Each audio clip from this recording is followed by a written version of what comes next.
السلام علیکم جی ناظرین، ایک ایسا سوال ہے کہ جو آپ سنیں گے اور آپ کی حیرت دنگ رہ جائے گی۔ سوال یہ ہے کہ ایک بندہ سوال کرتا ہے مکی صاحب سے کہ میری بیوی 8 سال میری شادی کو ہو چکے ہیں، اس نے میری ماں کا دودھ پیا ہوا ہے، جانے کے پہلے جب بچی تھی میری ماں کے پاس آئی ہوگی اور اس نے اس کا دودھ پیا ہے۔ ہمیں نہیں پتا تھا، مجھے ابھی پتہ چلا۔ تو دودھ پینے کی وجہ سے اب مجھے جا کے پتہ چلا، تو کیا وہ بیوی میری شہری طور پر ہے یا وہ بہن کے زمرے میں آتی ہے؟ اس کے بارے میں کیا احکام ہے، آپ کیا کہتے ہیں اس کے بارے میں؟ تو آئے ہم دیکھتے ہیں کہ مولانا صاحب اس کا کیا آنسر کرتے ہیں کہ یہ کیا سچویشن بن گئی ہے کہ جو بیوی ہے اس نے ماں کا دودھ پیا ہے۔ تو اسلام اس کے بارے میں کیا کہتا ہے، مولانا صاحب اس کے بارے میں کیا کہتے ہیں، آئے ہم ان کا آنسر سنتے ہیں۔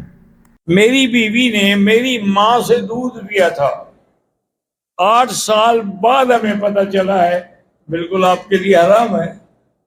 جب پتہ نہیں تھا تو نہیں تھا، جب لگ گیا تھا تو دوست جی دوستو، مولانا صاحب نے اس کا بڑا ہی پیارا اور شارٹ کٹ آنسر دیا ہے کہ جب پتہ نہیں تھا تو اس وقت تو جائز تھا، لیکن اب تجھے پتہ چل چکا ہے کہ جو تیری بیوی ہے اس نے تیری ہی ماں کا دودھ پیا ہوا ہے، تو اب وہ تجھ پر حرام ہے۔